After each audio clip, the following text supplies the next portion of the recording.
Hello à toutes et à tous et bienvenue sur cette nouvelle vidéo, j'espère que vous allez merveilleusement bien. Je suis hyper content aujourd'hui de vous retrouver ici, dans mon petit endroit où j'avais l'habitude de tourner en début d'année, et donc du coup je suis parti, comme vous le savez, je vous fais un bref point, on va dire, personnel et avancé personnel, et puis après je réponds directement à la question de la thématique de cette vidéo. Mais donc du coup, comme vous le savez, je suis parti il y a quelques temps un petit peu me balader en France, on va dire, il s'est passé beaucoup de choses, il y a eu beaucoup de changements, mais là récemment j'ai dû revenir en région parisienne pour finaliser d'autres choses, donc je pense que je vais bientôt repartir, mais en attendant du coup je suis ici. Je peux profiter un petit peu de ce beau petit endroit que je me suis confectionné pour pouvoir tourner mes vidéos avec mon petit décor. D'ailleurs, remarquez que l'orchidée, c'est fini pour elle. Enfin, c'est fini. On va l'arranger, je vais faire le nécessaire pour la faire repartir. Mais en tout cas, pour l'instant, elle est en stand-by, on va dire ça comme ça. Et donc, du coup, aujourd'hui, sur cette vidéo, j'avais envie de vous parler des auras. C'est une question qui m'est revenue à plusieurs reprises. Plusieurs fois, on m'a demandé de faire des vidéos pour parler des auras.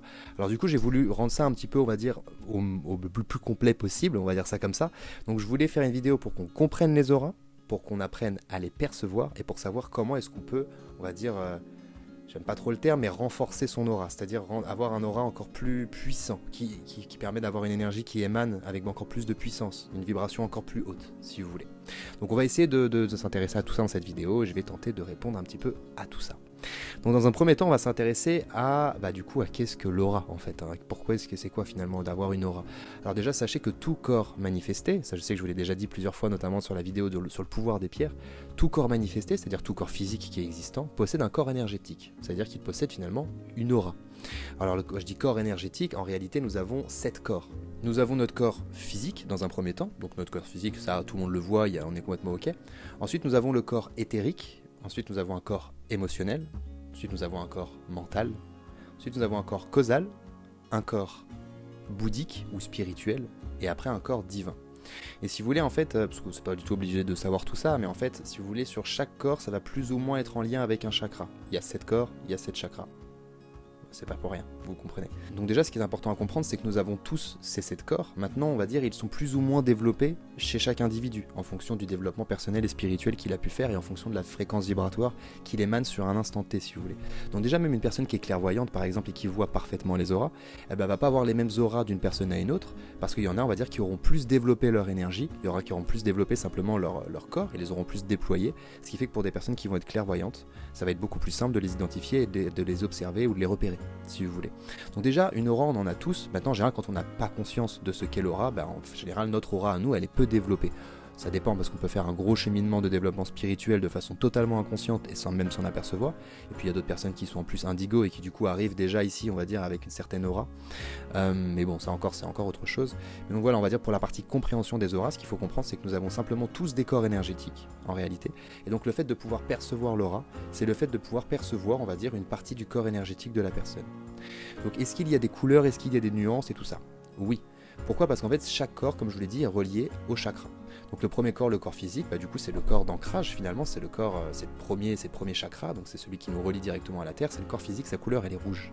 Ensuite plus on va se déployer et plus on va tendre vers le violet, en passant par les couleurs rouge, orange, doré, enfin jaune doré, vert, bleu ciel, indigo et ensuite violet, pour même aller jusqu'au blanc. Et du coup, justement, notre aura, normalement, c'est mettre presque notre 8e chakra, puisque sa couleur, elle est blanche, et en fait, c'est cette petite lueur blanche, finalement, qui nous entoure tous. Mais en réalité, cette lueur blanche, elle est composée de plusieurs couleurs, qui sont plus ou moins déployées en fonction du cheminement spirituel de la personne. J'espère que c'était clair. Ensuite, on va s'intéresser à comment percevoir les auras, parce que du coup, je vous ai expliqué que certaines personnes sont clairvoyantes, et donc du coup, elles voient clairement les auras. Il y en a d'autres qui ne le voient pas. Il y a certaines personnes, on va dire, qui ont plus ou moins eu un don de clairvoyance. Alors moi, j'aime pas trop ce terme don, parce que ça nous ramène quand même au fait que certaines personnes peuvent avoir des capacités là où d'autres personnes ne peuvent pas les avoir. Moi, je pense qu'on a plus ou moins des talents que l'on peut développer, en réalité, ou pas, si on n'a pas envie de le faire ou si ça ne nous intéresse pas. Mais en réalité, je pense qu'on a tous plus ou moins la capacité à déployer notre clairvoyance. Que finalement, la clairvoyance, c'est juste notre sens de la vue qui a été complètement déployé à l'issue d'un grand travail, en réalité. Moi, en plus, c'est pas forcément ma spécialité, même si là, je vous en parle. Je commence à développer ma capacité de clairvoyance, on va dire, depuis quelques années maintenant. Mais à la base de la base, moi, je suis très auditif, en fait. Mon sens le plus puissant, c'est l'auditif. C'est aussi pour ça que je parle très vite. Et donc, ce qui fait que je vais beaucoup plus avoir tendance à être clairaudient et à recevoir des messages par le biais des sons, par le biais de voix ou de ce genre de choses, bien plus que par le biais d'un visuel. Et donc en fait moi j'ai dû apprendre, j'ai dû travailler finalement ma capacité de clairvoyance, qui en est encore à son démarrage, je vous le rappelle. Mais en tout cas il y a une vidéo qui m'a permis de complètement développer ma capacité à pouvoir percevoir les auras. C'est une vidéo que Lulumineuse a fait. Lulumineuse, je suis complètement fan de son travail. Si vous voulez jeter un coup d'œil, je vous mets le lien directement en description, comme ça si ça vous intéresse, vous pourrez directement là regarder la vidéo qui moi m'a aidé, et peut-être que c'est cette vidéo qui vous aidera aussi à développer, on va dire, votre capacité de clairvoyance, et du moins à commencer à percevoir les auras. Et vous allez vous apercevoir, si vous regardez ou pas cette vidéo, peu importe, qu'en réalité c'est toujours une question de couleurs complémentaires. Comme je vous l'ai souvent dit dans différentes vidéos quand je vous parle de spiritualité, il faut qu'il y ait un équilibre. Il y a toujours une polarité en fait qui va se créer. Donc en réalité, quand par exemple vous allez observer, je sais pas, un arbre qui est vert par exemple et que vous allez le fixer, si vous arrivez à percevoir son aura elle va être rose. Parce qu'en fait ça va être le rose et la couleur complémentaire du vert. Si vous faites ça par exemple avec quelque chose de jaune, vous allez voir du violet. Parce que le violet est la couleur complémentaire du jaune. Ok, et ça va être ça. Si vous observez du bleu, vous allez voir du rouge. Si vous observez du rouge, vous allez voir du bleu, etc. Plus ou moins nuancé en fonction de la nuance de couleur que vous êtes en train d'observer. Et donc en fait finalement l'aura c'est cette petite lueur de couleurs complémentaires que l'on peut plus ou moins voir. Alors comment est-ce qu'on peut la percevoir du coup cette aura? En fait la réalité c'est qu'il ne faudrait pas fixer exactement ce que l'on cherche par rapport à l'aura. Exemple, si par exemple je vais regarder l'aura d'une personne, si je fixe cette personne, si j'ai développé ma clairvoyance, je vais potentiellement la voir, mais en tout cas il y a peu de chances que je la vois. Si même j'essaye de regarder exactement autour de la personne, il y a peu de chances que je la vois également. En fait ce qu'il faudrait, c'est fixer son regard un petit peu à côté. Le mieux c'est s'il y a un fond blanc, et là en général c'est jackpot. D'ailleurs juste avant, là tout à l'heure j'étais en train de faire une séance d'hypnose, une consultation en ligne, et je voyais parfaitement l'aura de la personne parce qu'elle était sur un fond blanc. Et donc moi il y a un moment donné j'ai juste à fixer en fait un point pas très loin à côté. Imaginons là, par exemple moi j'ai l'appareil photo qui est ici, si je fixe un point juste ici, et que je le fixe assez concentrément, en fait si vous voulez, déjà je peux avoir une vision périphérique de tout, mais si en fixant ce point je prête quand même un minimum attention à ce qui se passe au niveau de l'appareil photo, progressivement je vais commencer à voir cette lueur blanche du coup qui est autour de mon appareil photo noir, si vous voulez. Et en fait c'est aussi simple que ça.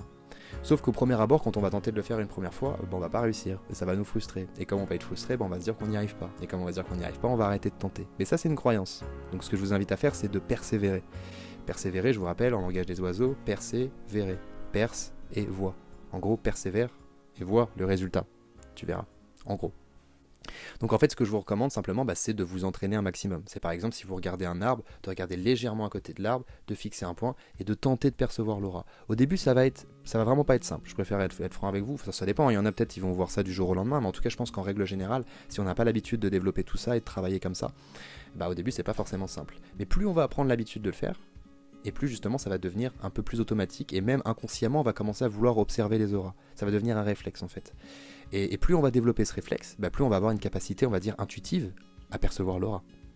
Ça tombe sous le sens presque en fait même. Donc voilà, donc en fait la seule chose que vous allez avoir à faire simplement pour pouvoir percevoir les auras, c'est de vous entraîner un maximum. Plus vous allez vous entraîner, plus vous allez les observer simplement. Ça peut être sur des objets très très simples. Vous voyez là par exemple j'ai ma labradorite parce qu'elle est à côté de moi. Ça peut être juste ça, je peux prendre juste une pierre et puis commencer juste à mettre cette pierre par exemple sur un fond blanc. Regardez pas exactement au niveau de la pierre mais juste un petit peu à côté et commencer progressivement à voir un petit peu la lueur qui est... Voilà, et là je commence à la voir, je commence à la percevoir. Et puis même, je peux même abuser à la bouger un petit peu pour voir justement cette lumière, ce corps énergétique qui va suivre complètement en fait le mouvement physique. Et donc en fait c'est à travers ces petits entraînements que progressivement, petit à petit, on va de plus en plus percevoir ces auras.